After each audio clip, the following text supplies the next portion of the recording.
بسم الله الرحمن الرحيم الحمد لله والصلاة والسلام على سيدنا محمد وعلى آله وصحبه وسلم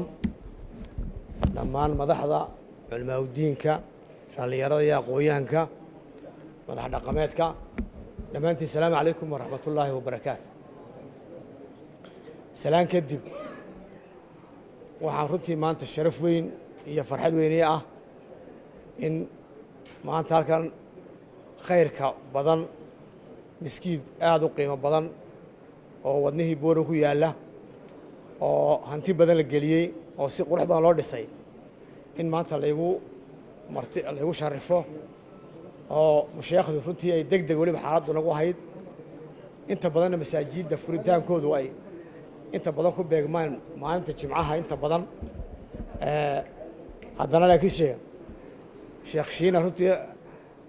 khayrka anigu ila damcayo ilaa iyo shalay hawl adag buu galayo si aan maartay hawsha uga qayb galo aan meesha miskiidka u furno aad iyo aad baan horta ugu mahadnaqayaa sheekh shiine iyo guddigii dhammaanteed runtii hawshani ka soo shaqaysay ee muddadaa dhan ka shaqaynay 3 sanadooda 2019 uu sheegay ilaa maanta 2020 la joogo oo la furay aad iyo aad baan runtii ugu maartay hambaleynayaa isaga guddigiisa iyo intii kale hantida gelisay waana runtii arrintu saalan mudan iskaashiga intaa leeg ee milyan iyo jarjarka dollar lagu bixiyey ee qof kasta oo reer boorama ama reer awdala hadduu dibad joogay iyo hadduu guda joogayba gaar ahaan beeralayda oo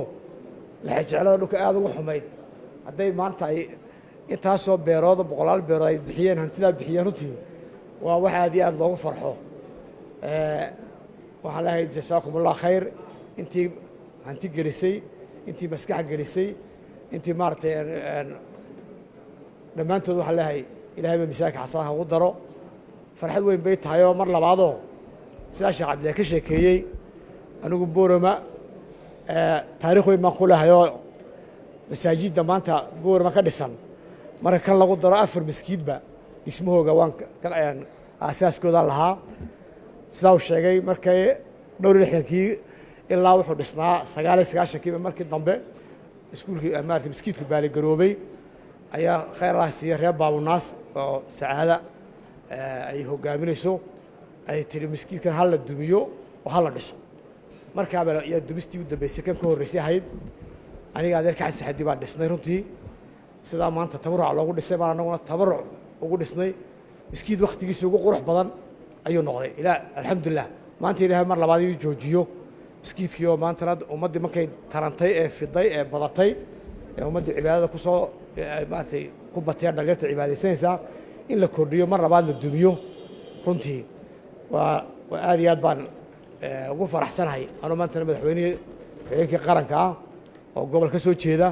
inaan ka qayb galo furitaankiisii aad iyo aad bay runtii sharaf igu tahay mar walbana arrimaha bulshadu kuma koobna keliya inaad miskiidun lacag la geliyo wax kasta oo arrimaha bulshada quseeya hadday caafimaad dhakhtar tahay hadday waddo tahay hadday wax kala tahay in waxaan u baahanay sidaasoo kale isku kaashano dee waddada waata la yidhiba nabiga calayi salatu salaam yidhi dhagaxaad ka qaadaad yaad ku janno tegaysaa iska daa dhismo inaad dhisto ood wadda aldherood ummad ay leedahay aad dhisto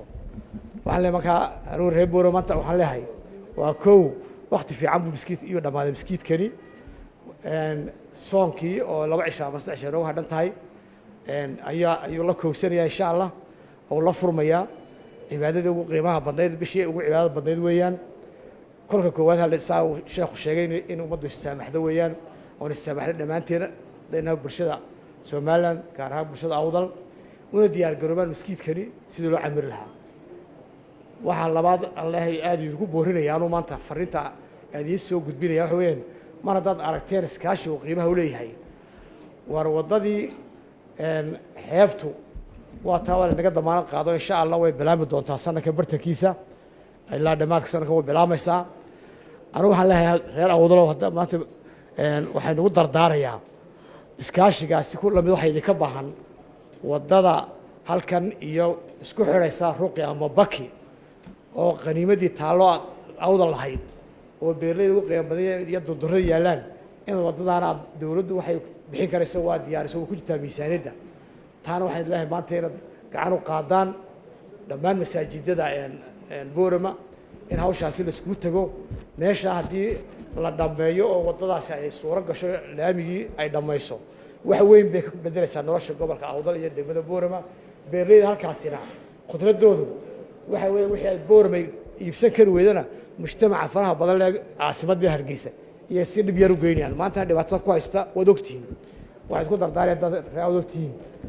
maanta culayska labaad ee masaajidda soo raacaa ee khayr ku jiraayay waa waddooyinka waddadaana waxaan leeyahay ha laga shaqeeyo ha la maalgeliyo ummadda reer awdal ha isku tagto aad iyo aad baa mar labaad iyo mar saddexaad baynu ku maandaqayaa sidaasaan masjidku noogu furan yahay sidaasaynu cibaadada iyo soonka ugu diyaar garoobaynaa asalaamu calaykum waraxmat